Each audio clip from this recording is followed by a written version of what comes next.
Friends, मुक्तल Joshi या व्हिडिओमध्ये आपण महाराष्ट्रातील जे औष्णिक विद्युत प्रकल्प आहेत त्यांची माहिती पाहणार आहोत। एकूण 14 औष्णिक विद्युत प्रकल्प याची माहिती पाहणार आहोत 2 स्लाइडच्या माध्यमातून। तर व्हिडिओ शेवटपर्यंत पहा आणि व्हिडिओला सर्वांनी लाईक करा, शेअर करा।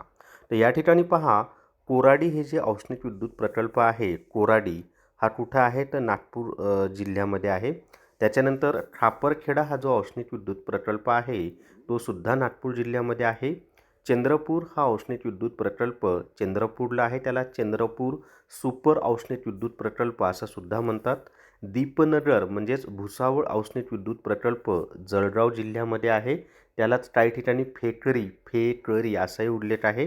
त्याच्यानंतर म्हणजे फेकरी औष्णिक विद्युत प्रकल्प भुसावळ, ते ठिकाणाचं नाव दीपनगर आणि जिल्हा जळगाव।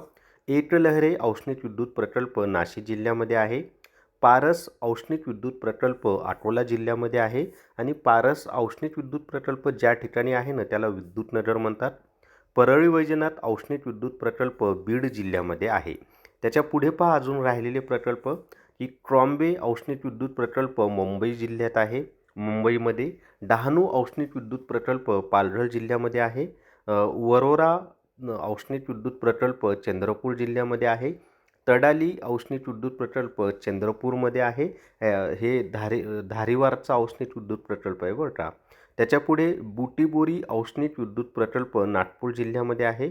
दापोली औष्णिक विद्युत प्रकल्प रत्नागिरी जिल्ह्यामध्ये आहे। अजगाव औष्णिक विद्युत प्रकल्प सिंधुदुर्ग जिल्ह्यामध्ये आहे। ते अजगाव सावंतवाडी औष्णिक विद्युत प्रकल्प असं सुद्धा त्याला म्हटलं जातं।